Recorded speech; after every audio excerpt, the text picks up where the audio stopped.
manalangin. So muli tayo po ay magpapatuloy sa ating pong pag-aaral ng salita po ng ating pong Panginoon sa aklat po ng Acts chapter 5.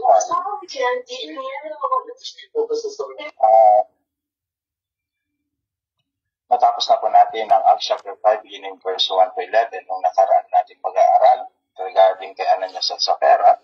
Of course, mababanggit pa rin po yung mga nangyari sa kanila dahil nandito pa rin po tayo sa Acts chapter 5 beginning verse 12. And hopefully that we can finish hanggang po sa verse 42 para matapos na po natin ang Acts chapter 5. At katulad ng laging sinasabi po sa inyo, ang main subject lamang po dito sa Book of Acts ay nakapokus lang dito yung gospel at yung Great Revival na atin na pong napag-aralan at yung pagbaba po ng Banal na Espiritu. At katulad din ng sinabi ko po sa inyo noon, pag natapos na po natin chapter 6 hanggang chapter 7, so yan hanggang chapter 8, papunta na po tayo doon sa pagmimission po ni Apostle Pablo. So his first missionary journey, second missionary journey, saka third missionary journey niya. At kung ano yung mga iglesia na kanyang nabisita, at ano yung mga iglesia na kanyang pinatatag, ano yung mga iglesia na tumulong sa kanyang paglalakbay at pagbabahagi ng salita po ng ating pong Panginoon. Kaya kung titignan nyo po dito sa Book of Acts talaga, makikita po natin talaga na napakaganda yung pagkakaisa ng iglesia po ng ating pong Panginoong Diyos, which is ito talaga yung great example po natin to follow. Yung kanilang pananampalataya at maging yung kanilang pagbabahagi ng salita po ng Panginoon, yung unity po nila and also yung pag-ibigan po nila sa isa't isa. So lahat po yan ay matatakal po natin sa oras na ito. So bago tayo dumako, tayo manalangin. Panginoon, lukasan kaming nagpapasalamat sa patuloy po ninyong kabutihan sa aming pong buhay. Bagamat marami pong mga pagsubok, marami po kayo ng Diyos, mga soberanin, problema na kinakaharap ng bawat isa, maging ito sa loob ng iglesia o sa loob ng aming mga pamilya. But we still believe, Father God, that you are a great God, Panginoon, na aming pong sinasamba. Alam po namin, Panginoon, na lagi kang grayat, hindi nyo kami pinababayaan, Panginoon. So I pray, Lord, na kayo po kayo ng Diyos, ang patuloy na kumilos sa aming mga buhay. Kaya niyo po yung Banal na Espiritu ang siyang patuloy na magbigay sa amin ng kaalaman at karunungan, Panginoon, upang ang inyong katotohanan lamang ang siyang patuloy po namin makita at ang katotohanan yung mga salita ang siyang patuloy na may bahagi sa bawat isa. Lord, lubusan kaming nagtitiwala sa kapangyarihan ng Banal na Espiritu na kung saan pa ng Diyos siyang kumikilos sa buhay ng bawat isa po sa amin. Siya po yung nagkukonvince sa amin, siya po yung nagkukonvict sa amin, Panginoon.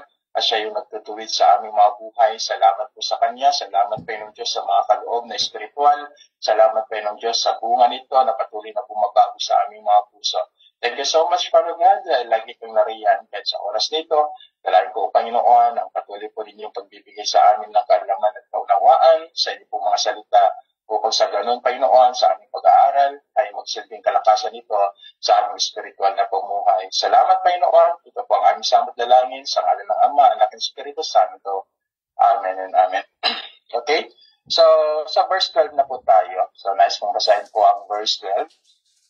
Katulad po ng aking pong sinabi po sa inyo, ang pamamaraan po ng aking pong pagtuturo ngayon dito sa Book of Acts ay expository, pero by chapters po siya.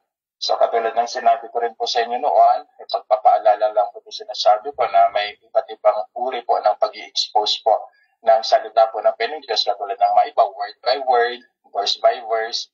So ito po whole chapters po, pero tinitignan po natin ang mahalagang paksa sa bawat talata na atin pong inaaral dito sa Acts chapter 5. So dito sa Acts chapter 5, sabi po dito, pagpapatuloy po natin ang ating pong pag-aaral. Maraming himalang ginawa ang mga apostol na pawang nasaksihan ng mga tao sa portiko ni Solomon. Nagtitipon ang mga mananampalataya. So yung words po dito na pagdidiinan po natin ay yung maraming himalang ginawa ng mga apostol. Ang mga himalang ito ay itong mga himalang ito na ginawa ng apostol ay matatagpuan po natin at napag-aralan na rin po natin dun sa aklat ng Gawa chapter 2 beginning verse 28 at yan din sa Gawa chapter 3 verse 22. So that kinds of miracle ay yung pagbaba po ng Banal na Espiritu, pagsalita po nila ng mga iba't ibang wika, at ganoon din yung pagbabahagi po nila ng Ebanghelyo at yung great revival na nangyari, and something, okay, na yung mga pinagaling pa po ng mga apostol sa mga kabanatang ito na atin pong napag-aralan.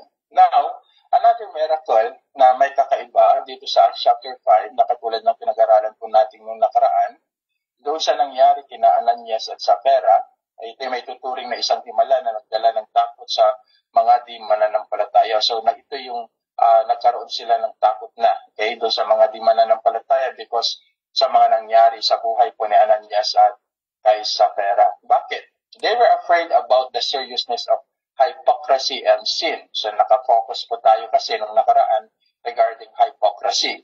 So, nakita ito ng mga di mananampalataya na kung saan mayroong palang serious cause doon sa magiging pag ang isang tao ay mapagpanggap, lalong-lalo sa paggawa po nila sa kasalanan. In the church, the people learn that can be the consequences of sin. That fear extended beyond those present to all who heard about divine judgment. So sa loob din ng iglesia, nagkaroon din po sila ng tinawag divine fear, at nagkaroon din nito, nakita po nila na yung sa mga kasalanan na maaring gagawin o nagagawa sa loob ng iglesia ay mayroong katumbas na banal na panghusga o panghukom ng ating pong Panginoong Diyos. So therefore, this unbeliever had respect the followers of Jesus Christ, feared the deadly potentials of joining the church. So, ang mga di mananampalataya na nakawitness itong nangyari kay Ananias at kay Sapphira, so nagkaroon sila ng masithing respeto sa iglesia sa mga ganitong mga pangyayari. Lamang, marami sa kanila ang talagang takot na umanib sa iglesia. Although we can see the great revival happen in chapter 2, chapter 3, and chapter 4 na atin na pong napag-aralan. Napakalaki po yung revival. Ang dami pong na-convince, ang dami po yung naniwala sa Ebanghelyo ng ating pong Panginoong Kristo. Marami pong nagpabautismo at talaga naman nagtiwala din sa mga turo ng mga apostol. Kinalala po nila ang Panginoong Kristo, sumampalataya po sila sa Ebanghelyo. Pero makikita rin po natin na may mga tao pa rin talaga that ayaw nila. Okay, so dito po mapasok talaga yung tinatawag po natin yung tinatawag po natin na unconditional election, no? So that only God choose, okay, yung kanyang mga pinili lang talaga ang sasampalataya, maniniwala at magtitiwala sa kanya. But ano ba yung dahilan kung bakit ang mga taong ito ay hindi sila ayaw nilang sumampalataya o ayaw nilang may kaanib sa iglesia? Ba sila takot dahil sa kanilang makasalanang pamumuhay na ayaw nilang talikuran at iwasan. May mga tao talaga na ayaw nila yung katotohanan, ayaw nilang ma-enlighten, ayaw nilang yung liwanag ni Kristo. Even today, maraming ganyang mga tao. At talagang ipinaglalaban nila yung kanilang karapatan bilang tao, no? So, which is kahit taliwas doon sa salita po ng Panginoon. Same as true what happened in this particular chapter in the book of Acts. Mayroon pa rin mga tao na mayroon silang sariling prinsipyo, which is not the principle of the Word of God. Ayaw nilang tanggapin dahil ayaw nilang mamuhay doon sa kabanalan. Gusto nilang mamuhay sa kasalanan. Ayaw nilang tanggapin dahil ayaw nilang mamuhay doon sa liwanag dahil mas gusto nila sa kadiliman. Ayaw nilang tanggapin dahil ayaw nilang pagtawanan sila ng tao sa pag-iwan nila doon sa mga kasalanan na mayroon sila. These people are proud to do what is wrong. Okay, yung mga maling ginagawa nila, mas proud pa sila doon. So, makita dapat natin din ito. Sa loob ng iglesia, maraming mga ganitong uri ng tao. Mga mapagpaimbabaw, katulad ni Ananias at Sapphira, okay, na parang napakabanal nila, pero paglabas po ng iglesia, nawawala po yung kabanalan. Hindi mo na makilala kung sino sila because talaga may yakap naman po nilang sanlibutan. So ito yung lagi kong focus sa inyo noon, laging sinasabi sa inyo sa nakarang pag-aaralan po natin, na makita sana yung the difference of the church doon sa mundo.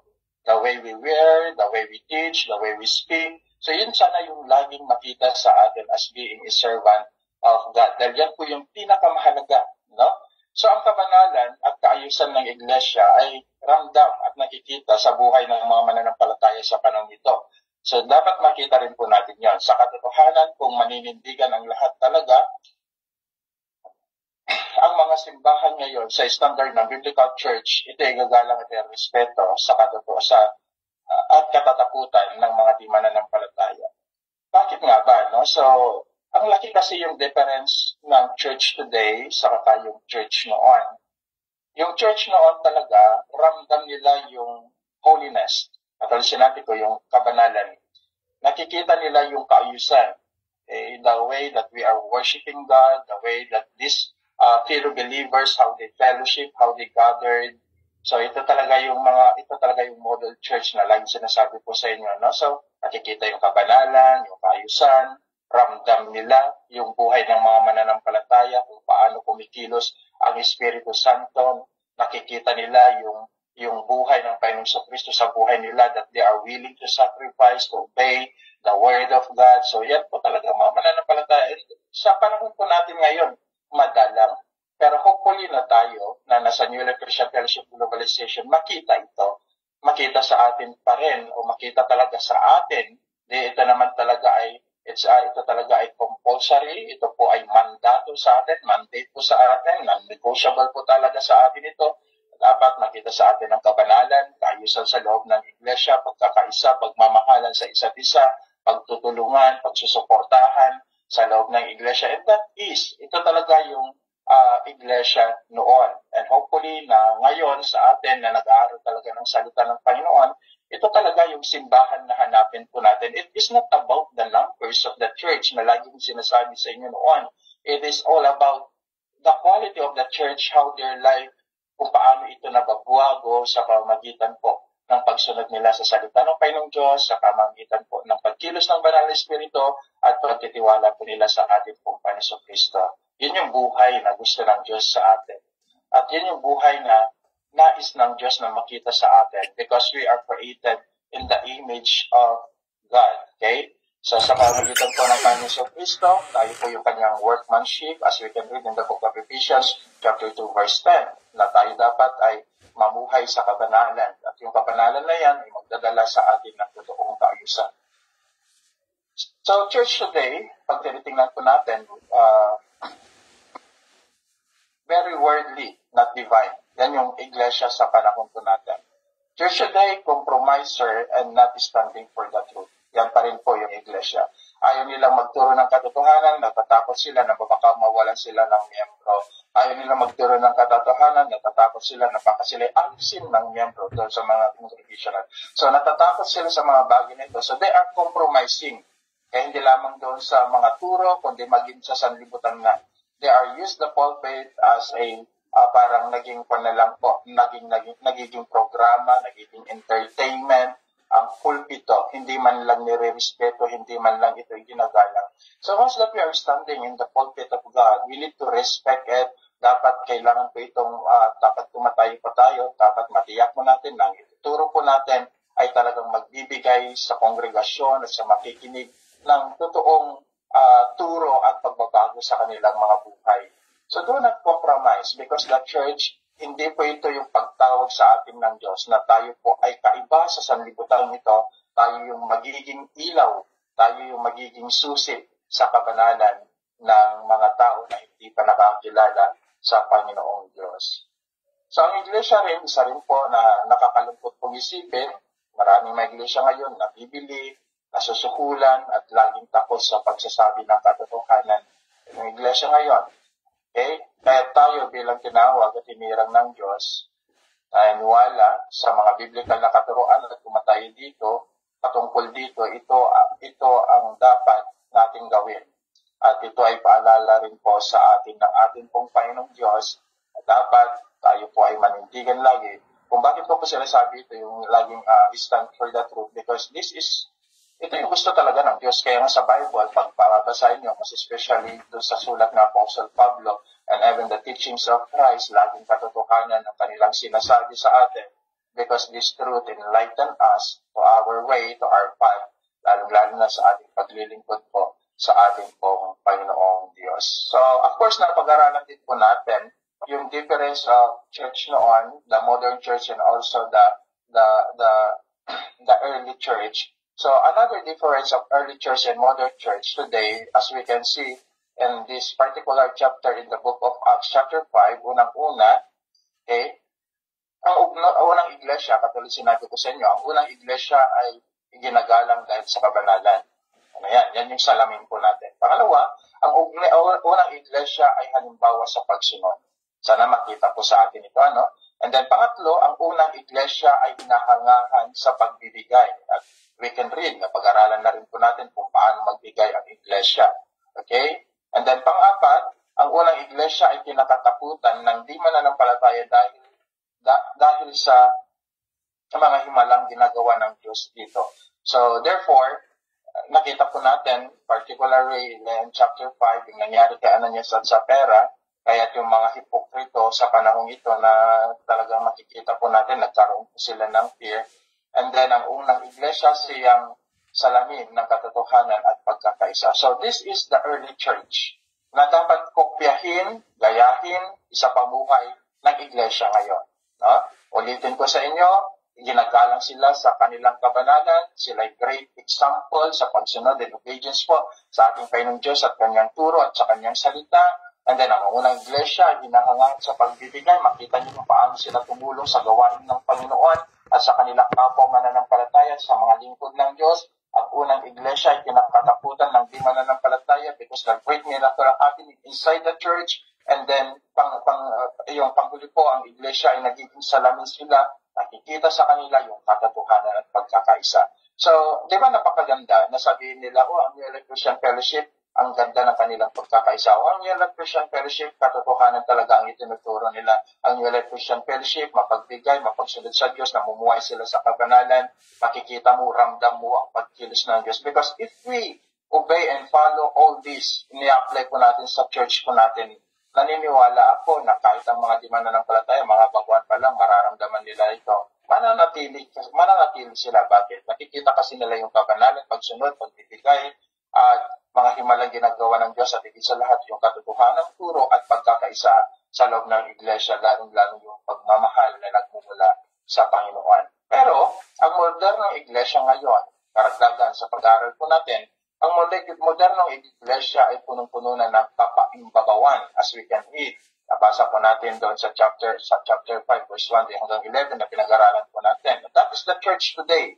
Gaano man kalaki, kalawak, hindi po napipis dyan ang Panginoon. Kung ang iglesia na yan ay punong-puno ng pagpapaimbabaw, kung ang iglesia na yan ay walang pagkakaisa, kung ang iglesia na yan ay hindi makita talaga yung mga tunay na katuruan ng Panginoong Jesucristo. So what use for? Ano yung gamit ng dami ng miyembro na umatin sa iglesia kung hindi naman ito?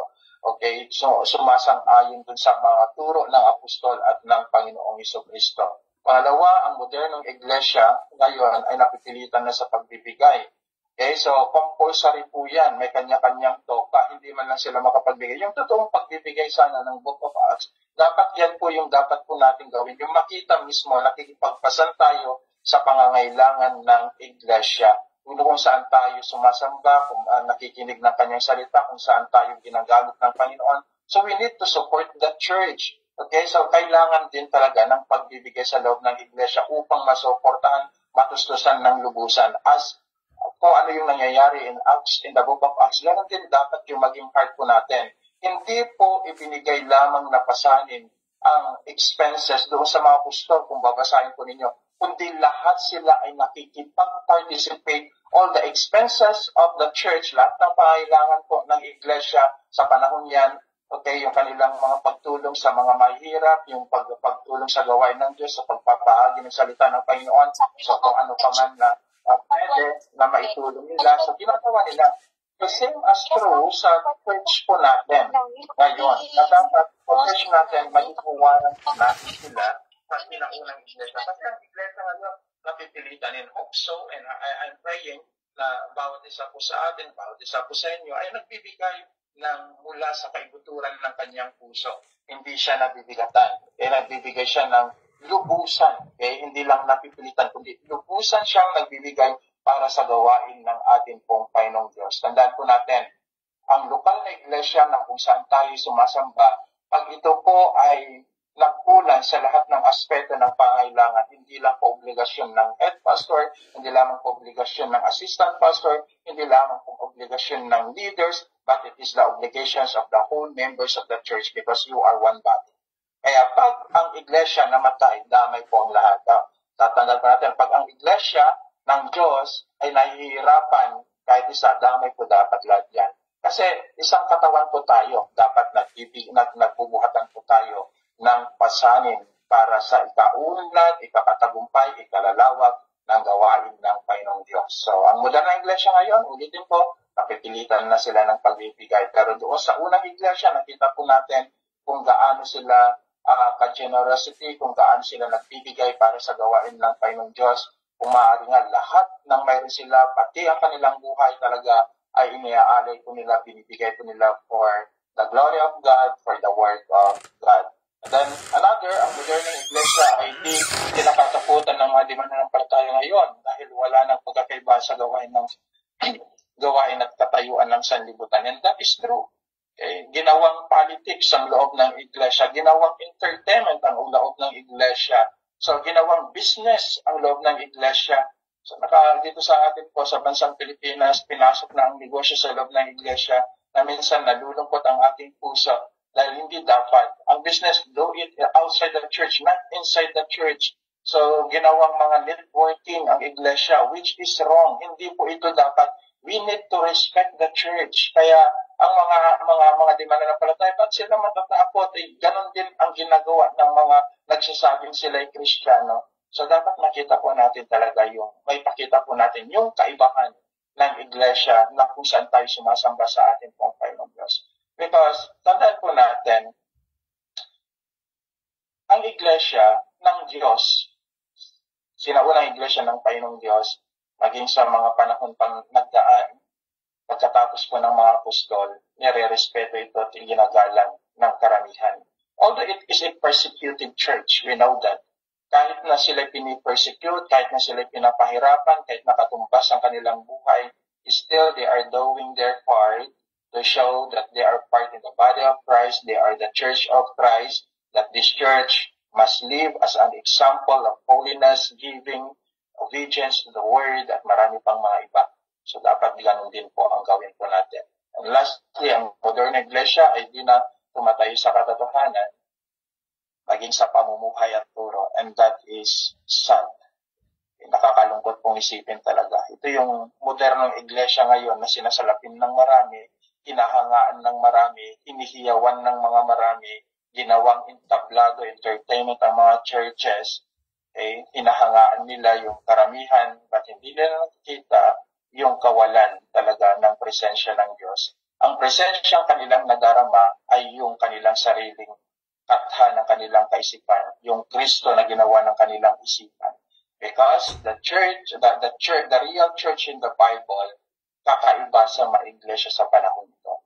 So we need to stand, we need to believe na ang yung church na dapat na ating tatayuan ngayon ay tumatayo sa mga turo ng salita po ng Panginoong Diyos. So just read the book of Acts, makikita po ninyo talaga kung ano yung iglesia noon. The difference of the church, the early church, and the difference of the church today, yung modern church. Verse 14. Samantalang parami ng parami ang mga lalaki at babaeng sumasampalataya sa Panginoon. So ito ay bunga ng kanilang masithing pagnanais na maipangaral ang Ebanghelyo ng Panginoon. Bunga rin ito ng kanilang pananalangin, pagkakaisa at pagtutulungan sa lahat ng aspeto sa gawain na inaatang ng Panginoon sa pamamagitan ng mga apostol. Tingnan po natin, 7 biblical ways that the church will grow that we can learn in the early church. Tanda po natin ito. 7 biblical ways that the church will grow that we can learn in the early church. Unang-una, yung unstoppable preachings of the gospel. Hindi po sila tumitigil sa pagpapahayag ng salita ng Diyos at hindi po ito mahadlangan ninuman katumbas man ng kanilang buhay. Pangalawa, the unshakable prevailing and prayer. So, ang mga mananampalataya sa panahong ito, grabe kung paano sila manalangin. Naalala ko tuloy, nung nasa Korea po ako talaga, continuous yung prayers ko nila. kasi natutulog po ako sa church. Kaya talagang kung ang Pilipino, tinawag nila na mga talagang good in worship ang mga Pilipino. Pero sa Korea naman, talagang in prayers makikita mo from 6 p.m. hanggang sa 6 p.m. Tuloy-tuloy po yan. May nanalangin po sa kanila. Routine po sila. Ginagampanan po ng mga deacons and some appointed members of the church to go and pray. So tuloy-tuloy po yung oras ng pananalangin po nila. Kahit midnight, madaling araw, may mga nananalangin sa mga prayer rooms. So yan din po dapat yung makita po natin, lalo-lalo na po sa buhay po ng sa organizations po din na tinaaniban po natin sa New Life, na dapat mayroon din po tayong unshakable preparing in prayer. Lagi po tayong nanalangin. And then pangalawa, yung unfathomable faith in Jesus. So hindi mo masusukat talaga yung lalim ng kanilang pananampalataya sa Panginoon. And then pang-apat, the incomparable ways of giving. So pinag-aralan natin yan. Grabe sila magbigay para sa gawain po ng Panginoong Diyos. Okay, talagang nagbibigay sila para sa gawain ng Panginoon, sa pagpapalaganap ng Ebanghelyo, tumutulong sa mga mahirap. So ito yung pagbibigay ng iglesia.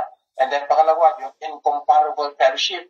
Kung babasahin po ninyo sa pinag-aralan po natin, makikita po natin na may fellowship po nangyayari dito araw at gabi. Kaya grabe yung kanilang fellowship. Kasi sa fellowship nila, prayers and reading the Word of God, studying the Word of God. So, ang fellowship talaga, pag sinabi natin fellowship talaga, hindi mawawala yung dalawa. It is about sharing and studying the Word of God, and lastly, yung prayers. Yan yung fellowship. Kaya kung biblical fellowship po yun. Kaya pag nagpe-fellowship na tayo na wala doon, unbiblical po yun. Kasi pag hindi na po kasali yung Word of God, wala na po yung prayer, it is unbiblical. Pero yung fellowship dito, incomparable siya. Bakit? Kasi araw at gabi, they study the Word of God, they have a fellowship to each other, breaking bread, at talagang sila, inaalala ko nila yung kamatayan pa ni Kristo, at talagang makikita mo yung dikdikang gusto nilang lalo pang lumago sa salita ng Panginoon. And we can read also yung incomparable unity po nila, yung pagkakaisa. So ito yung dapat magaya po natin, yung unity, yung pagkakaisa po ng church na ito. And then lastly, pang-pito, yung incomparable love po nila. Grabe, yung pagmamahal ng bawat isang mga mananampalataya dito, no? Kung ang mga apostol ay handang mamatay for the sake of the gospel, handa rin itong mga nanampalataya tumanggap sa Ebanghelyo ng Panginoon Kristo. So grabe yung kanilang pagmamahal, hindi lamang sa Diyos, kundi sa apostol, sa mga leaders na itinatag ng ating pong Panginoon Kristo, pinatayo rito. So they love, okay? Mayroong pagmamahal to each other, mayroong pagmamahal sa bawat isa. So ulitin ko, sabi ko dito, the 7 ways, okay, the 7 biblical ways that the church will grow, kung bakit lumalago po ito, that we can learn in the early church, yung unstoppable preachings of the gospel, unshakable prevailing in prayer, unfathomable faith in Jesus, incomparable ways of giving, incomparable fellowship, incomparable unity, incomparable love. So ito yung ito. Kung ito ang makikita pa rin sa atin ngayon, tiyak na ang paglago ng simbahan ay di mahadlangan ni numan. Ito yung totoong paglago. Hindi lang in numbers, but in quality and quantity of the church, lumalago po sila, hindi lamang sa numbers, kundi maging sa kalidad ng mananampalataya. So napakaganda po talaga na itong iglesia ito and early church in the Book of Acts, ito po yung maging huwaran po ng lahat ng iglesia sa panahon natin, Christian churches today. So sa verse 15, sabi dito, dinala sa mga lansangan ang mga may sakit at inalalayan sa mga lansangan ang mga may sakit at inalalagay sa mga papag at banig upang pagdaan ni Pedro, matamaan man lamang ng kanyang amino, ang ilan sa kanila ay gagaling. So, kung papansinin po natin, this is the result, yung resulta ng mga himala na ginawa po ni Apostle Pablo.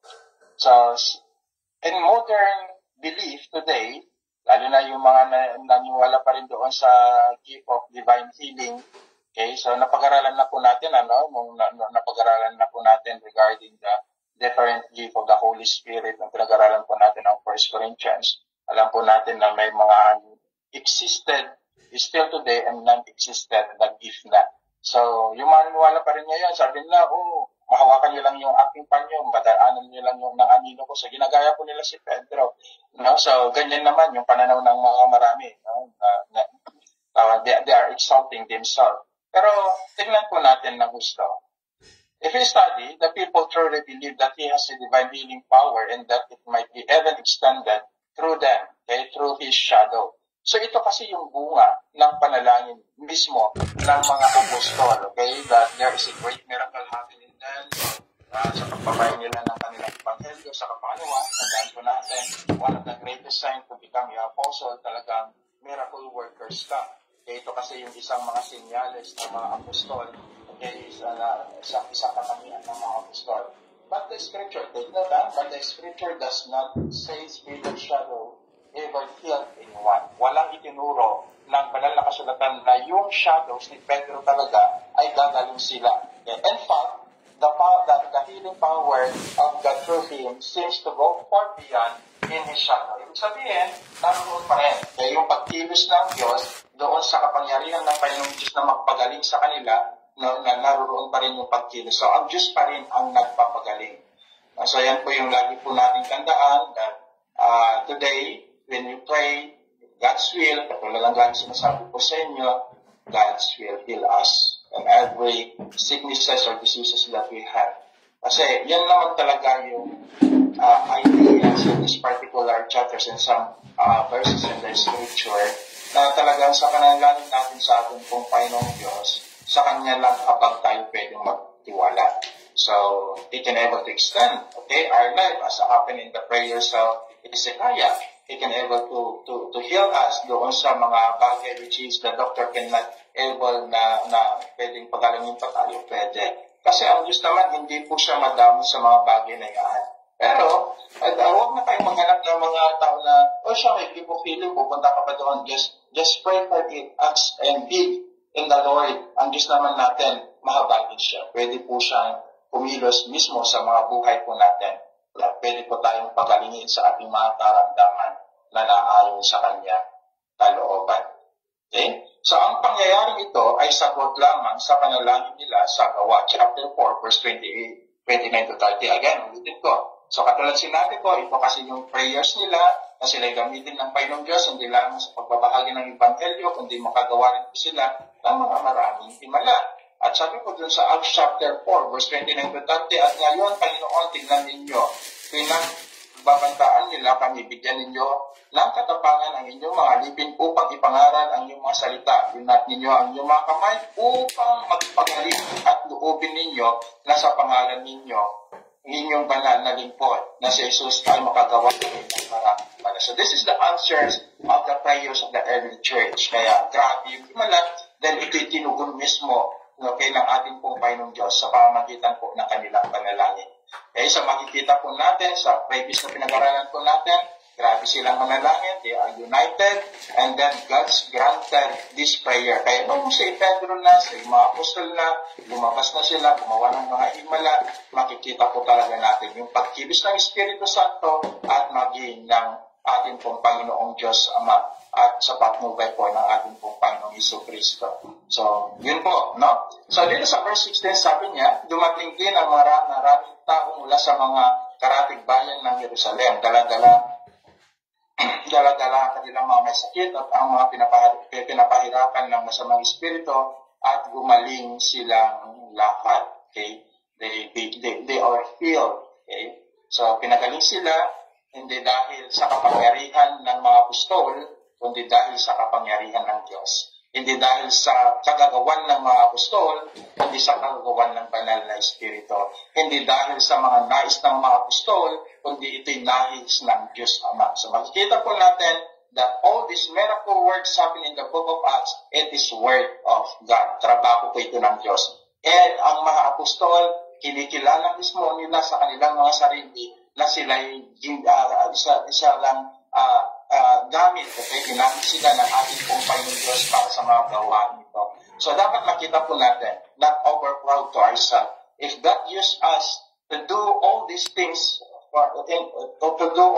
sa buhay po natin, dapat hindi po tayo magmatasaya. Alam po natin na ito'y para sa kalwalhatian po ng Diyos. Kasi ang Diyos po natin, siya ang nagpapagaling, siya ang bumubuhay, Siya yung nagbibigay ng lakas, siya yung nagliligtas, siya yung nagkukonvict, siya yung nagkukonvince. Lahat po yan trabaho po ng Diyos. Hindi po natin trabaho yan. Because sino ba tayo? Wala tayong kapangyarihan, wala tayong kakayahan sa lahat ng aspeto without God. So therefore, always, okay, sa puso natin, lagi po natin ilagay na lahat ng nangyayaring ganitong mga bagay ay trabaho ng Diyos. Tayo lamang po ay isang instrumento sa mga bagay na ito na ginagamit ng ating pong Panginoon. And take note, just be thankful dahil kung tayo man po ay nagiging instrumento sa mga bagay na ito sa pagpapalaganap ng kanyang salita, ito'y malaking bagay na po para sa atin. Hindi po natin pwede itong pagmalaki dahil ito isang kaloob na tinanggap po natin mula sa Diyos. So dito makikita rin po natin, pinanggit po dito yung mga tinatawag po natin pinapahirapan ng kasamang espiritu. So, hindi ko na po, babasahin ko na lang po yung ilang mga talata, basahin nyo na lang po sasabihin ko na lang. So, ito po yung tinatawag po natin unclean spirit, or they are the demons or fallen angels found in the book of Revelation, chapter 12, verse 3. Makikita rin po natin in the book of Matthew, chapter 10, verse 1, chapter 12, verse 43, and then Mark chapter 1, verse 23 hanggang 27, and so on, so forth. Marami pa mga talata, including Luke chapter 4, verse 36, and Luke chapter 8, verse 29. So ito yung sinasabi po natin who are so designated because in their veiled wickedness, they frequently live inside the unbeliever, particularly those who vent their wicked nature. So, pangkaraniwan, itong mga espiritu ito ay sumasanib sa mga di mananampalataya. Hindi po sa mga mananampalataya. Itinuro ka na rin, sa inyo noon, kaya minsan nakakalungkot na isipan, ito po ay sa mga di mananampalataya, o di kayo doon sa namumuhay pa rin doon sa kanilang wicked nature, o di kayo doon sa mga taong kulang pa sa pananampalataya, they are still living their unbelief and doubt. Kaya sa loob ng iglesia, sa mga totoong iglesia ng Diyos, wala nito. Hindi pwedeng sakupin tayo. Hindi pwedeng tayo ma-demon possessed, kasi mas kilala yung salitang ganoon. Okay, this is a word, ito yung word po ng Espiritu, which is the unclean spirit, the demons, the fallen angels, as I mentioned, those particular chapters, actually kumikilos pa sila dito, kumikilos lang sila doon sa buhay ng mga di mananampalataya, hindi po sa atin. Hindi po sa atin. Kaya kung sakaling mayroon tayong mabalitaan na ganun nangyari sa loob ng iglesia, ang unang tanong kasi dyan, I'm sorry pero ito yung realidad. Okay, so wag naman po tayo masasaktan, pero yung totoo. Sa akin, pag ako'y nakakita ng ganoon, one pumapasok sa isip ko, unless that nagda-doubt lang sa kanyang pananampalataya. Maliban po doon, ay talagang hindi pa siya na-convince, even though he is inside the church. Tandaan ko na niya, hindi po lahat na nasa loob ng iglesia, they are convinced and convicted. Some of them, they are joining inside the church dahil naimbitan lang ng kaibigan, na-enjoy lang po nila. Naroon po sila kasi nandito yung kaibigan po nila. But yung real conviction and conviction, wala pa sa kanila. So possible na mangyayari ngayon. Kasi wala pang totoong convictions inside their heart. Wala pang totoong pagkilos, okay, sa kanilang mga puso. Wala pang totoong pagtanggap o paniniwala sa Ebanghelyo ng Panginoon Kristo. So, dapat makita po natin yan. But by the way, hopefully na ito ay magiging isang talakayan din po natin regarding these kinds of evil and demon spirit. No? So, maganda rin pong pag-aralan po kasi ito to make it clear sa atin yung mga pangyayari in the book of, beginning the book of Matthew in New Testament times, lalo sa panahon po ng Panginoon Kristo hanggang sa book of Acts. No? So, tandaan po natin, ito ay yung unclean spirit or some mentioned it is a fallen. Okay, ito yung mga disembodied spirit na sinasabi po nila, which is sila yung nag-transfer, pumapasok po sila sa mga katawan ng mga di mananampalataya, kahit ito pumapasok po yung salitang demon possessed. And grabe po nung panahon po ng Panginoon Kristo and even in the book of Acts. Pero sa mga panahon po natin ngayon, mayroon din mga ganitong mga pangyayari. So do not be aware kung ganun mga mangyayari. If you are totally convert and convince at talagang ikay mananampalataya na nasa ating Panginoon Kristo, huwag po tayong mag-alala because the blood of Jesus Christ na nasa sa atin is so powerful.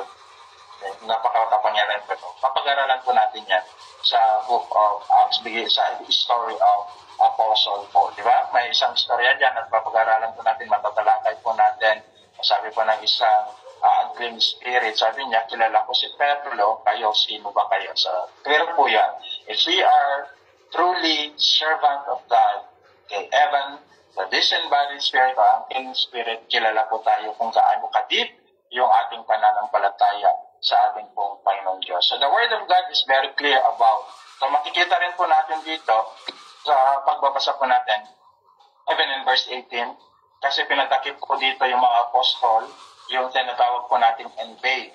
So may mga tawag doon, mayroong mga nainggit, lalong-lalo ng mga Sadducees, mga Pharisees, okay, na nainggit talaga sa mga ginagawa ng mga apostol. And then, makikita po natin na ang invade, hindi ko na po bibigyan po ng madinta dito, o doon na sa topic ko po regarding invade. Yung mahirap po kasi yung mga tawag doon masyadong mainggitin, alisin po natin yan. So, mga talata lamang na gusto kong basahin po ninyo again, kasi may mga talata na akong di pinabasa sa inyo. So, Galatians chapter 5, verse 19 to 21, isa po ito sa pagpapaalala sa atin, na dapat hindi po tayo mainggitin. Mayroon pong babala sa atin dyan si Apostle Pablo. Proverbs chapter 14, verse 30. Okay, so tandaan po natin, pagiging mainggitin ay hindi talaga maganda. Meron in the book of Romans chapter 13, verse 13 to 14. So dito sa Galatians chapter 5, verse 26, sabi, let us not become conceit, provoking one another. Utos po yan, sinabi ko na Apostle Pablo, inveighing one another. So, isang lagi natin tandaan, sabi ng Apostle Pablo, hindi pa tayo dapat magiging mainggitin sa isa't isa. So, whatever, anuman yung katayuan, kinalalagyan ng ating kapatiran, just be thankful. Kung siya'y makikita po natin na siya mas nakakaangat sa atin, so just be thankful. Kung siya'y mas ginagamit kaysa sa atin, just be thankful kasi meron naman tayong ministry na kung saan ginagamit tayo ng ating pong Panginoon Diyos. Just be thankful in everything. Alisin po natin ang inggit. Hindi po maganda ito sa buhay ng isang Kristiyano. Okay, so dito sa verse 19 hanggang 22, gusto kong basahin.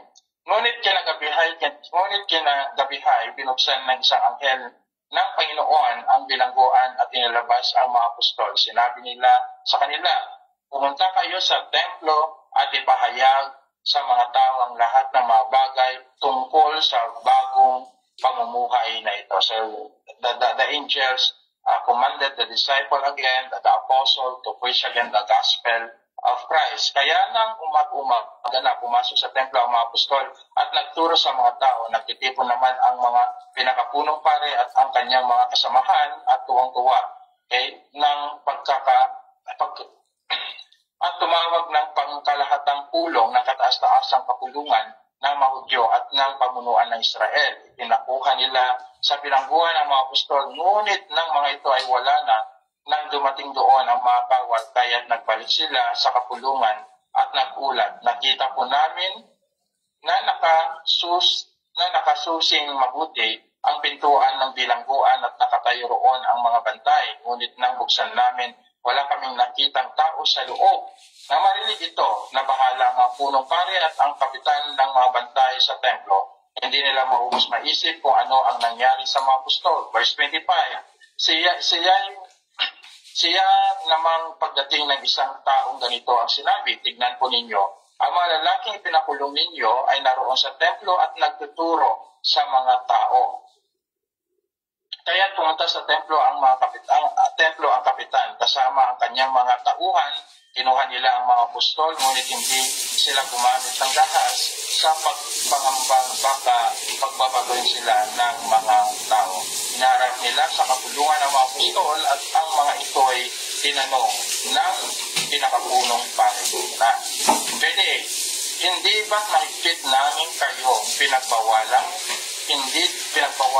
mangaral sa pangalan ng taong yan? Sabi ng mga pare at mga Sadducees. Okay? So ano yung ipinagbabawal po nila? Okay, doon. So the doctrines and teachings of Jesus Christ and also the fullness of the gospel. Ito yung pinagbabawal nila. Ito yung inaandakan nila. So sinabi niya, ngunit tingnan ninyo ang inyong ginawa. Nagkanat na sa Jerusalem ang inyong itinuturo at nais pa ninyo kaming panagutin sa pagkamatay ng tao. Iyan. Okay, sumagot si Pedro. Sumagot si Pedro at ang mga ibang apostol. Sabi niya, sa Diyos kami dapat sumunod at hindi sa tao. Dapat makita po natin ito. Bibigyan natin yung kuting din yan mamaya. Sa Diyos dapat kami sumunod, hindi sa tao. Pansinin po natin sa mga binasa kong talata. Sa verse 19, kinulong ang apostol dahil sa pagpapalaganap ng Ebanghelyo. Sa verse 20, pinalaya ang mga apostol na maanghel para magturo ulit ng Ebanghelyo. Sa verse 21, nangaral muli ang mga apostol ng pagtungkol sa Ebanghelyo ng Panginoong Kristo. Sa verse 22 hanggang 28, hinadlangan muli ng mga Pariseo ang pangangaral ng Ebanghelyo. Pero sa verse 29, sumagot mismo si Pedro at ng mga apostol, sa Diyos kami dapat sumunod at hindi sa tao. Ang salitang ito ay mabigat pakinggan sa kanilang kapanahunan dahil ang salitang ito ay katumbas ng kanilang buhay. So tingnan ninyo, no? Walang katakot-takot ang mga apostol at maging ang sa Pedro na namumuno na sa iglesia sa panahon ito. Katumbas ng kanilang buhay ang pagsagot niya sa mga Pariseo, sa mga pinakapunong pari at sa mga Sadyoso. Ang pangangaral ng Ebanghelyo ng Panginoon at ng kanyang salita sa buong katotohanan ay nangangailangan ng buong pagpapasakop at pag-aali ng buhay para sa kanya. So this is the heart of the apostle. At ito dapat yung buhay din po natin. At tayo bilang tinawag ng Diyos, hindi lamang bilang pastor o pastora, hindi lamang mga leaders ng iglesia, kundi tayo na mga mananampalataya ay obligado na magturo, magpahayag ng Ebanghelyo ng Panginoong Kristo, maging katumbas man ito ng ating pong buhay at lubusan tayo magpasakop sa ating pong Panginoon Diyos. Again, ang paglilingkod sa Panginoon ay di isang laro. Tandaan po natin. Ang paglilingkod po sa Panginoon ay hindi po ito isang laro at hindi ito isang giro.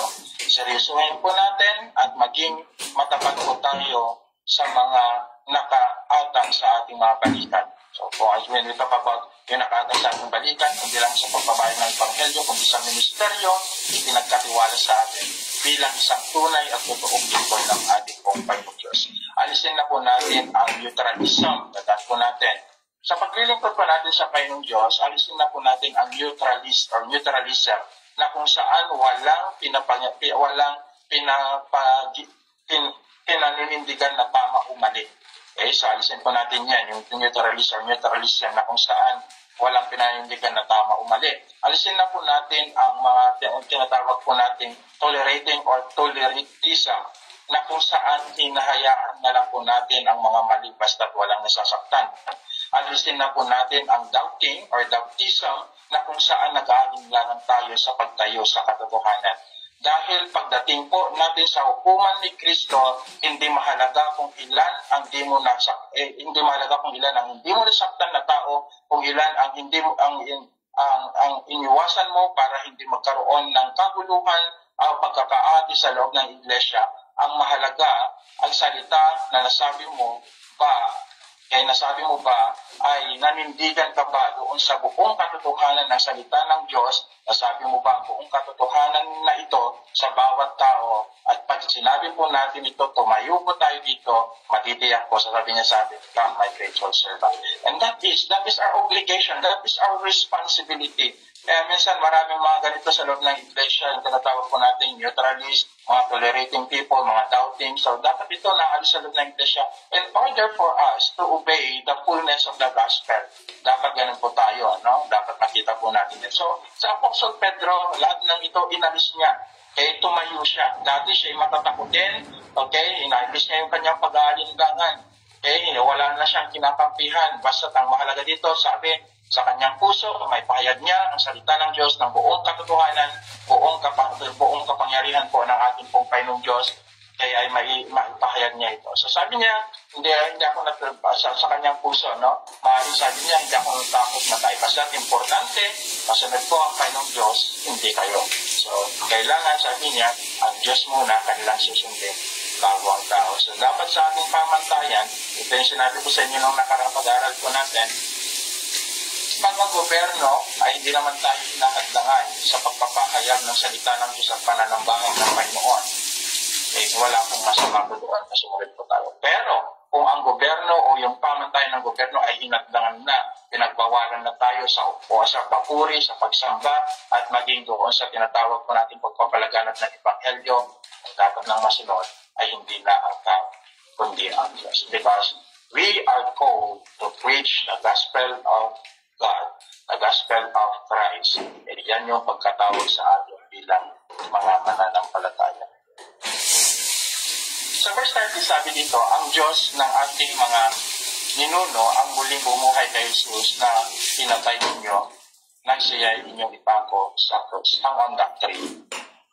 So, pansinin po natin. Bigyan ko lang po kayo ng mga ilang talata. Yung pagpapako po ng Panginoon Kristo sa cross ng Kalbaryo, pagbitin po sa kanya sa kahoy, isa po itong napakababang uri sa panahon po ng mga Hudyo at maging sa panahon ng mga Romano. Dahil para bang sinasabi nila na, ito makasalanan ito, may kasalanan siya, gumawa siya ng mali. So doon sa Deuteronomy chapter 21 verse 22 to 23, nais ko lang kung basahin, sabi dito, kapag ibinitin ninyo ng kapunong kahoy ang bangkay ng isang tao, pinatay bilang parusa sa paggawa ng kanyang kasalanan. Tingnan, wala pong kasalanan ng Panginoong Kristo. Pero bago siya pinakos ng krus ng Kalbaryo, kasi ang binuhat niyo po ay ang kasalanan po ng sanlibutan. The Bible is clear that Christ is sinless, mentioned in the book of 1 Peter and also in the book of 2 Corinthians chapter 5 verse 21. Clear po yan. Na ang ating po Panginoong Diyos, wala po siyang kasalanan, malinis po ang kanyang buti, wala po siyang karumihan, nanguhay po siya sa kabanalan, blameless siya, punong-puno po siya ng kalinisan at kadalisayan, pero itinuring po siyang makasalanan dahil po sa atin. So dito, sa binasa ko kanina, para sa mga Hudyo at para sa mga Romano sa panahon niya, pag pinarusahan ng isang tao, pinapako sa krus ng Kalbaryo, inaham po sa tree, so ito isang parusa doon sa mga makasalanan as I read in the book of Deuteronomy. Sabi, bilang parusa sa nagawang kasalanan. Hindi dapat abutan ng gabi ang bangkay na iyon sa ganoong kalagayan. Kailangan siya ilibing sa araw din iyon sapagkat ang ibinitin sa punong kahoy ay isinumpa. Again, so sa pananaw kaninin, makikita po natin yung binayaran ni Kristo. Na tayo dapat yung kasumpa-sumpa, pero ito'y kanyang inako. Tayo yung makasalanan, tayo gumawa ng kasalanan, pero ito'y kanyang inako. Okay, so ito yung hindi ko mapagilan talaga na gumawa. Dahil every time that I look in the cross of Christ, lagi ko nakikita yung sarili ko na ako yung kasumpa-sumpa, ako yung makasalanan, ako yung hindi karapat-dapat, but still, God stand His love for me. Hindi ko makita ang dahilan kung bakit niya ako minahal. Hindi ko makita kung bakit niya pinili. Hindi ko makita kung bakit niya ako pinili. Hindi ko makita. Ito yung mga bagay hindi ko natin makita. Binayaran niya pa rin yung kasalanan ko natin. Hindi ko makita kung bakit ako sumampalataya sa Kanya sa kapamagitan ng Kanyang biyaya. Maging kayo, ganun din maaari. Ganun din, di ba? Hindi niyo makita kung bakit kayo pinili, kung bakit kayo hinirang, hindi niyo makita kung bakit kayo minahal. Sa kabila na tayo hindi po kaibig-ibig because we are living in sin, but still, God extended His love to us. Mahal ka, mahal niya ako, mahal niya tayo sa kabila ng makasalanan po natin. Isang pagmamahal na hindi po matutumpas ang kahit sa iyo. Hindi po ito mababayaran. Isang pagmamahal na hindi mo mararanasin sa akin. This kind of love is very inward. Hindi mo mahanap ng kondisyon o minahal ka ng Diyos. Nung sumampalataya ka niya, hindi ka niya hinanapan ng kondisyon. Minahal ka niya. At nung minahal ka niya, yung panahon na niluhanan sa kanya. Kasi pinili ka niya bilang kanyang anak. At nung pinili ka niya bilang kanyang anak, binigay niya sa iyo ang Espiritu Santo na ngayon ay tinatamasa po natin upang malaman ang katotohanan. This is love. Ito yung pagmamahal na dapat ilitin po natin na maabot at maibigay din sa Panginoon. Because He sacrificed His life in the cross of Calvary for you and me. Di ba't dapat din bilang mananampalataya, we need to sacrifice ourselves. We give ourselves to God. Bigay po natin ito. Paggamit po tayo for the sake of the gospel. Alam niyo po, hindi ko po maiwasan talaga umiyak. Every time, di ba, mapapansin ko talaga. Napaka-habag po ng Panginoon. Hindi ko po alam kung paano tayo namuhay sa kasalanan before. Pero talagang ito yung isang bagay na maging ngayon, may mga kasalanan po tayo. But this lang worry us. Itong pagmamala ito ang babago to sa akin. Lagi niyong tandaan, ang pagkapako ng Panginoon sa Kristo sa Kristong Kalbaryo, hindi po para sa kanya. Kundi para po sa inyo, para sa akin, para po sa lahat ng mga mananampalataya na lubusang nag-aalay ng kanilang buhay para sa Panginoon. So, sa lupa, binigay na yun, sabi po dito. I just want to continue in verse 23. So, makikita po natin, sinumpaan ng Diyos kapagkat, sabi niya, sapagkat kung hindi ninyo inilibing agad, padadamay sa sumpa ang lupa ang ibinigay sa inyo ng Diyos ang inyong sinabi. So, therefore, ang Panginoon sa Kristo to fulfill all this in the law of Moses, makikita po natin, hindi na po siya inabutan ng gabi. Nilibing po siya. Okay, bago po magtagip silim, nailibing na po ang ating pong Panginoon sa Kristo, okay, doon sa kanyang libingan. So, dito, makikita po natin sa harapan po ng Diyos, kasumpa-sumpa. So, nung napo ako ang ating pong Panginoon sa Kristo, okay, nakikita po natin. Hindi dahil ayaw tignan ng Diyos ang kanyang anak na nagpapasapos ng katako. Kundi ayaw tignan ng Diyos ang kasalanan na binuhat ng ating pong Panginoon sa Kristo. Kaya sabi niya, Diyos ko, bakit mo ako pinabayaan? Okay? Because God is holy. Too holy. Hindi niya pwedeng itolerate ang kasalanan ng sanlibutan. Siya ang liwanag, siya yung puspos ng kabanalan. Kaya nga, dito makikita po natin, mababasa po natin, yung ginawa ng Panginoon Kristo ng pagbayad niya ng kasalanan po natin, siya yung bago sa lahat, at siya yung naging kasumpa-sumpa. Dapat, pagkano po natin ang buhay po natin nakikusap para sa Panginoon. Galatians chapter 3, verse 13, tinubos tayo ni Kristo mula sa sumpa ng kukusan nang siya isinumpa para sa atin. Note yung sinabi ko sa inyo kanina, sapagkat nasusulat, isinumpa ang bawat hintay sa puno kahoy. Si Kristo namatay bilang isinumpa sa pamamagitan ng kautusan upang ang kasalanan mo at kasalanan ko ay mapawi ng lubusan. Inako niya ang ating kasalanan upang tayo ay mabuhay. Binayaran niya ang ating mga kasalanan para tayo ay wala ng pananagutan patungkol sa ating kaligtasan. Ibinigay niya ang kanyang laman at dugo para ikaw at ako ay maging malinis at dalisay sa harapan ng Diyos. Tandaan po ninyo ito. Inako ni Kristo ang kasalanan mo, kasalanan ko at ang bawat sumasampalataya sa Kanya. Yun ang bagay na dakilang ginawa niya sa krus ng Kalbaryo. Pangalawa, dahil siya po ay namuhay sa katwiran, ibinigay niya naman ang katwiran niya sa atin. At yung katwiran na yan, kailanman ay hindi sa pamamagitan ng gawa, kundi yung katwiran na yan ay katwiran ni Kristo para tayo ay magkaroon ng access at pagpasok sa kaharian ng Diyos.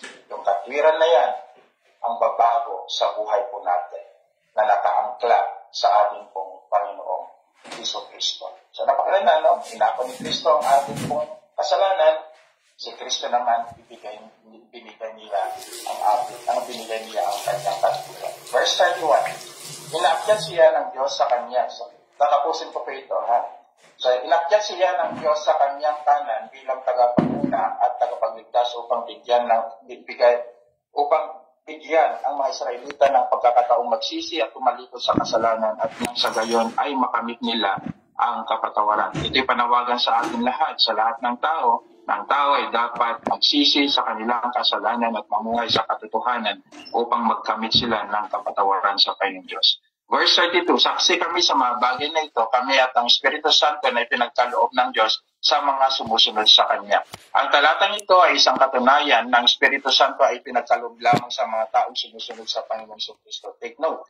Sa mga gamit po natin ito, ang talatang ito, na mga nagsasabi, ang Espiritu Santo, mga nasa di mananampalataya. No. Ang Espiritu Santo is given only to the believer. So, verse 30, sabi niya, saksi kami sa mga bagay na ito. Kami at ang Espiritu Santo na ipinagkaloob ng Diyos sa mga sumusunod sa Kanya. Clear po yun, ano? Ipinagkaloob ang Espiritu Santo sa mga taong sumusunod lamang sa Kanya. Unang-una, tagnan po natin, sa kadahilan kasalanan, sila lamang ang pinagkalooban ng Diyos ng mga bagay na ito. Bibilisan ko konti.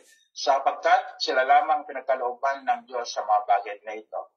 Okay? Unang-una, bagong buhay.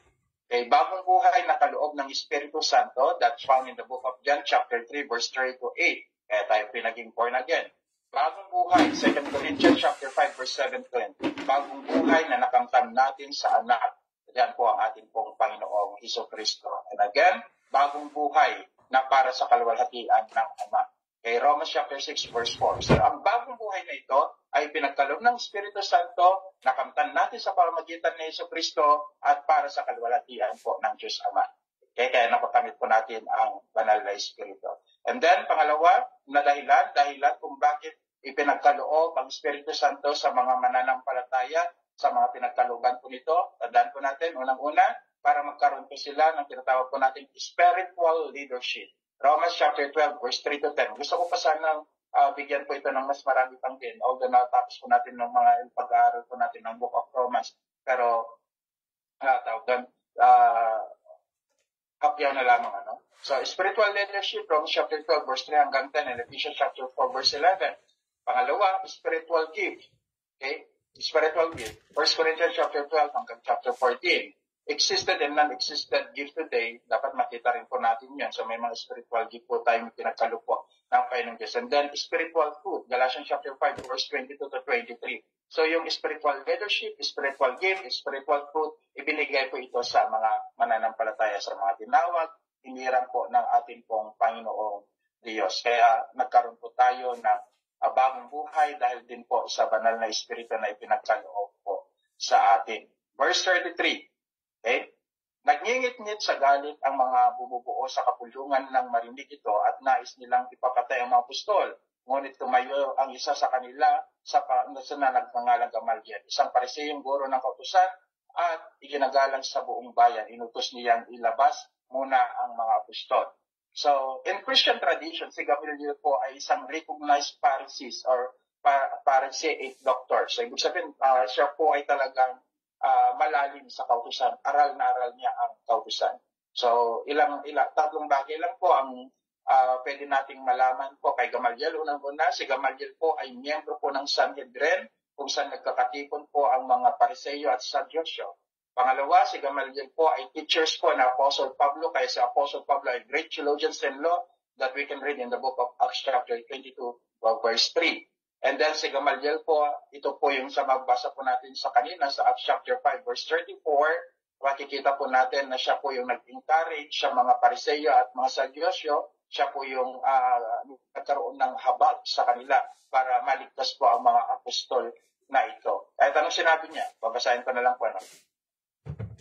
Verse 35 hanggang 30, sabi niya, at pagkatapos nila yung mga kababayan, isipin ninyong mabuti ang gagawin ninyo sa mga tao ito, sabi ni Gamaliel.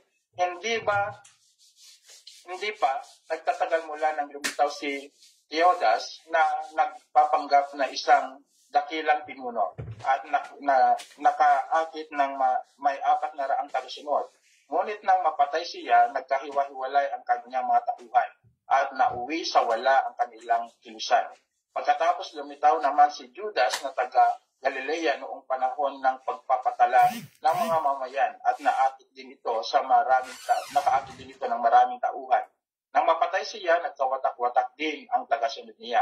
Kaya't ganito ang payo ko, sabi ni Gamaliel. Huwag ninyong pakialaman ang mga tao nito, hayaan ninyo sila. Kung ang kanilang plano o kilusan ay mula sa tao, ito'y kusang maglalaho. Ngunit kung ito'y mula sa Diyos, hindi ninyo mahadlangan at lilitaw pang kayo ang kumakalaban sa Diyos. Sinunod nga nila ang payo ni Gamaliel. Ang mga talatang ito ay magpapaalala sa atin na walang makakamit na tunay na tagumpay ang isang tao na wala ang patnubay ng Diyos sa kanilang buhay. So it's clear, no? So any organization, dito makikita po natin, ano man yung plano ng tao, kung ito sa kanyang sarili lamang, hindi po ito magtatagal. Ngunit kung ito'y plano ng Diyos, ito man gaano man ito kahirap, nahadlangan po ito ng marami, magpapatuloy pagpapatuloy po ito. Bakit? Plano po ng Diyos, kinalooban po ng ating pong Panginoong Diyos. So makikita po ninyo, may mga iglesia hindi po nakapagpapatuloy, mga nagpapayunyo, hindi po naitatayo ng iglesia, pero may mga nagpapayunyo, natatayuan po ng iglesia.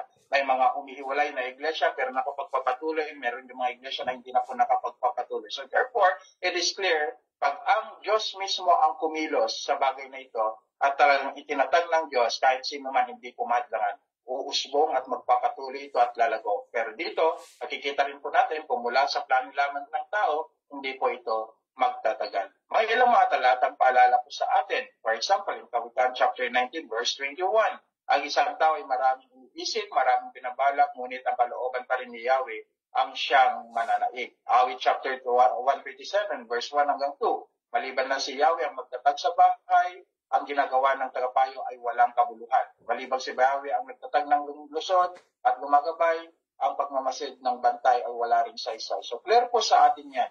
No? So lahat ng bagay, lahat ng nangyayari, wala mang anumang bagay na mangyayari na hindi kapaintulutan ni Yahweh.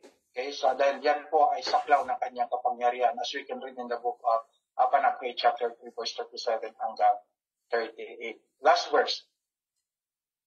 Pinasok nilang muli ang mga apostol at matapos ipahagupit at pinagbawalang mag-aral sa pangalan ni Jesus. So, pinahagupit po sila, possibly sabi po ng mga theologian, 39 strike. Okay? So, ibig sabihin 39 line kasi hanggang 40 po ang pagpalo po ng mga Romano. Pag lumagpas po kasi sila, ibabalik sa kanila ang kanilang pagpalo. So, to be sure, sa mga Romano, hanggang 39 lang po sila pumapalo para sa ganun ay tiyak na hindi po sila lalabis kahit isa doon sa kanilang pagpalo sa mga apostol. So ang ginawa po dito, hindi po ito yung kawit na bakal, kundi yung tawag doon, parang mayroon lang sintas doon sa dulo. So yun yung slight na pagpalo lamang.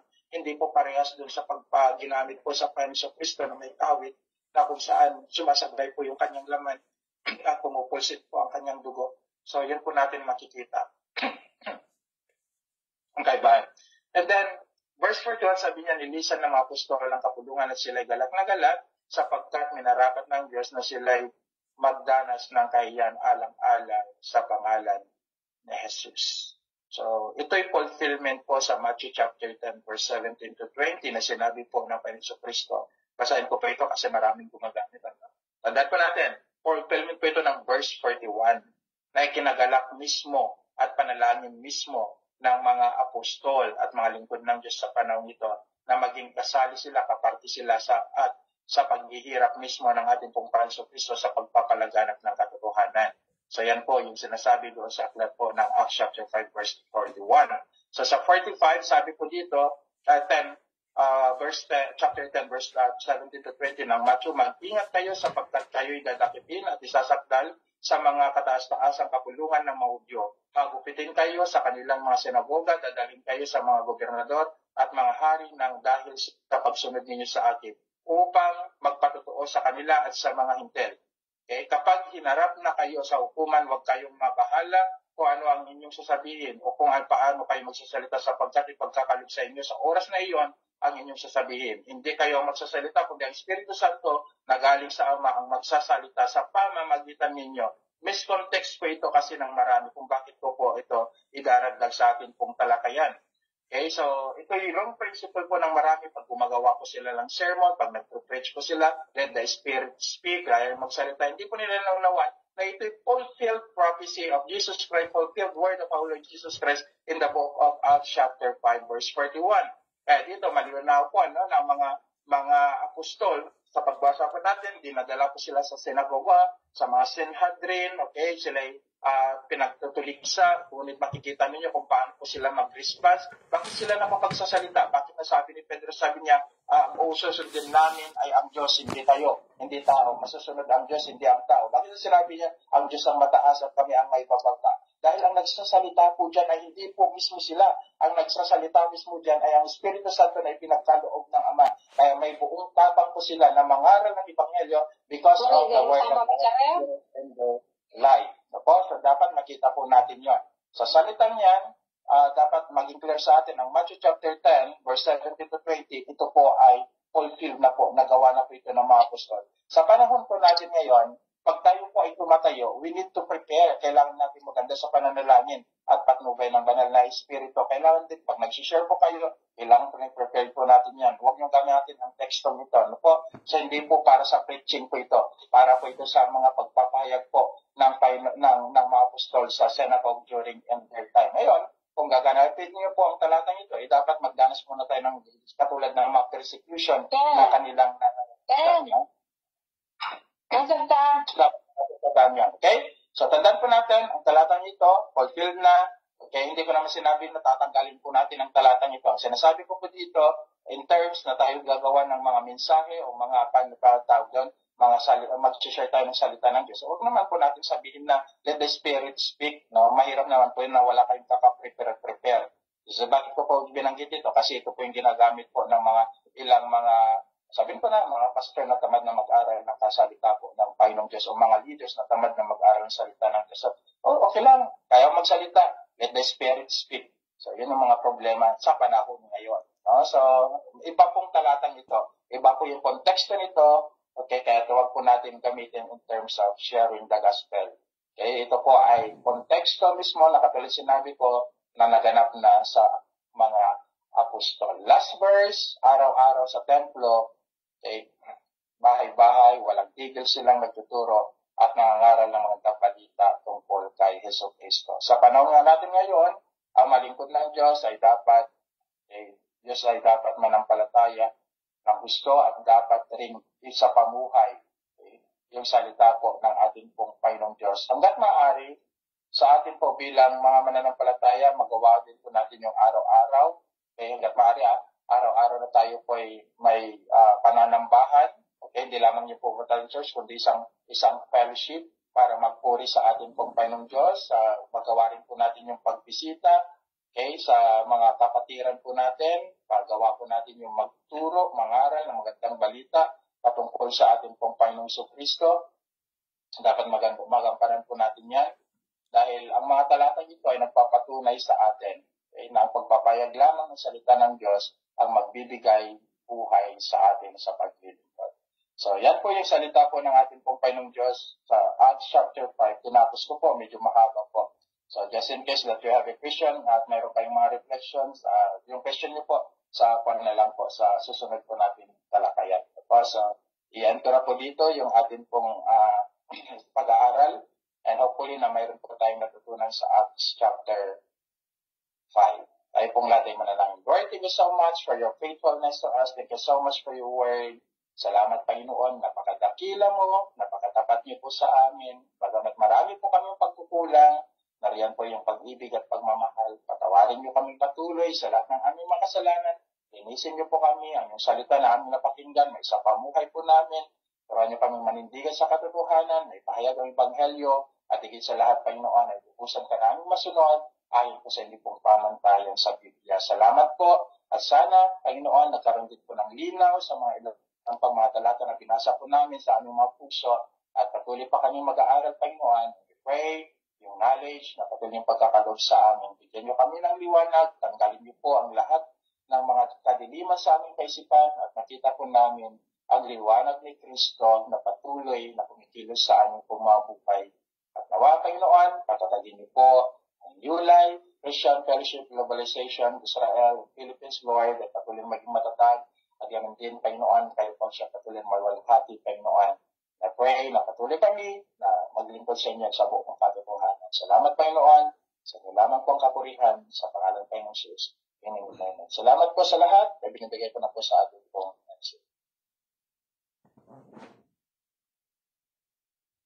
Amen po. Maraming salamat po sa ating mahal na Pastor Georgette Antonio sa napakagandang ibinahagi po na sa atin na balita mula po sa ating Panginoon. So, bago yan mula po sa ating mahal na pastor, tinatawagan ko muna po ang mananalangin para po sa ating sharer na si Sister Lourdes Cruz. God bless you po, Sister Lourdes.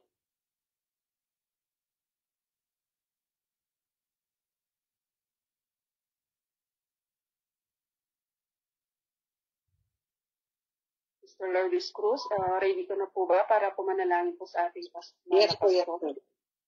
Salamat, Sister Marlene. Salamat po. Okay. Hallelujah, manalangin po tayo. Praise the Lord. Talagang purihin ng Diyos sa mga mensahe na ating narinig ngayon. Hindi po ito, this is intended that we will hear tonight. Ito yung nakatalaga na ipabahagi para ito ay marinig natin ngayon gabi. At hindi ito sinadya o talaga talagang ito yung dapat natin marinig na ipinagkaloob ng ating Panginoon na ibinahagi ng ating mahal na pastor, si Pastor Georgette. So manalangin po tayo. Hallelujah. Father God, maraming salamat Panginoon sa gabing ito muli. Panginoon, pinupuri ka namin, dinadakila namin Panginoon ang iyong banal na pangalan, O Lord. Salamat o Diyos, hallelujah, sa pagkilos mo sa aming Bible Study Zoom. Patuloy mong ipinaparanas sa Panginoon, hallelujah, sa pamamagitan ng iyong mga salita. O Lord, ay nararanasan namin, O Lord, ang pagkilos mo sa bawat isa. Ito po yung mga bagay na nais mo sa iyong mga lingkod na marinig, Panginoon. Dalangin lang namin, Panginoon, na naway malakaran namin ito at tunay na may pamuhay, Panginoon. Hallelujah, in Jesus' name. Lord, bago ko po ipanalangin, Panginoon, ng aming pastor, mahal na pastor na nagayag na iyong banal na salita, patuloy po akong humihingi ng kapatawaran, kalinisan, Panginoon, sa aking mga kasalanan, O Lord. Patawarin niyo ako, O Lord, linisin niyo po ang aking puso, Panginoon, upang sa ganun, O Lord, ay maging karapat dapat po ako, O Lord, na ipanalangin ang aming mahal na pastor. Salamat o Diyos. Salamat o Diyos sa buhay niya. Purihin ka, Panginoon, na patuloy niyang ginagamit, Panginoon. Hallelujah, sa pagpapahayag na iyong banal na salita sa aming gawaing Bible Study Zoom ng New Life Christian Fellowship Globalization, O Lord. Salamat o Diyos. Naway, Panginoon, marami pang mensahe, O Lord, ang aming maririnig at dalangin namin, Panginoon. Andun lagi yung aming pagsunod at ipamuhay ito, Panginoon. Hallelujah. Salamat o Diyos. Sa buhay ng aming pastor, patuloy mo po siya bigyan ng kalakasan, Panginoon, at i-provide, O Lord, ang mga pangangailangan niya, ang mission, O Lord, na ipinagkaloob mo, O Lord, ang ministry doon sa Pilipinas, Panginoon, na patuloy mong ipinagkakatiwala sa kanya, O Lord, in Jesus' name, hallelujah, andun na nawa, Panginoon, yung provision mo, Panginoon, ano man yung mga plano pa, O Lord, dito sa Pilipinas, O Lord, patuloy ka, O Lord, na pangunahan at kumilos, Panginoon, ano man yung mga plano pa nila naway, O Lord, in Jesus' name, hallelujah. Kung ito'y kalooban mo, Panginoon, hallelujah, ay patuloy mong alam ko na ipagkakaloob mo ito, Panginoon, sa mga ginagamit mong pastors at ang pamumuno ni Pastor Georgette, O Lord, yung sa Pilipinas ng New Life Christian Fellowship Globalization, patuloy niyo silang pagpalain at maabot pa, Panginoon, marami pang maabot, maging sa ministry ng feeding ministry, sa mga youth, lalo-lalo na yung Bible study nila, O Lord, nakikita po namin, Panginoon, kung paano po kayo kumilos, O Lord, at nagbibigay, O Lord, ng wisdom, Panginoon, sa mga kabataan at maging sa mga pastors, O Lord, para makaabot, O Lord, ng mga kaluluwa, O Lord, sa mga lugar, O Lord, hindi lang sa Tarlac, marami pang lugar sa Pilipinas. Ganun din po, Pastor Edmond, O Lord, na ginagamit nyo rin dito sa New Life Christian Fellowship Bible Study Zoom. Lord, salamat po sa buhay ni Pastor. Patuloy mo siyang pagalingin, ano man yung naging problema niya sa kanyang throat. In Jesus' name, complete healing be upon him, Panginoon. Patuloy niyong gamitin, O Lord, ang buhay niya, Panginoon. Maging ang kanyang mga anak, O Lord. Tulungan niyo sila, O Lord, na in your time, Panginoon, sama-sama sila, kasama ang asawa niya, O Lord. Hallelujah, at ang kanyang mga anak, Panginoon. Hallelujah. Naniniwala ako, O Lord, na may plano po kayo, O Lord, sa pamilyang ito, Panginoon. Patuloy mo pa, O Lord, na magamit pa, O Lord, hindi lang dito sa Bible Study Zoom, si Pastor Georgette, maging sa may ibang lugar para makaabot pa, Panginoon, in Jesus' mighty name, Panginoon. Mga kailangan nila, Panginoon, patuloy mong palakasin si Pastor, patatagin sa lahat ng bagay, dahil sabi mo nga, Panginoon, kahit na Kristyano na kami, andun pa rin, O Lord, yung mga pagsubok na dumarating sa amin in Jesus' mighty name. Pero dahil nandyan ka, mga salita mo na amin naririnig, kailangan namin na maipamuhay ito, Lord. Ganun din po si Pastor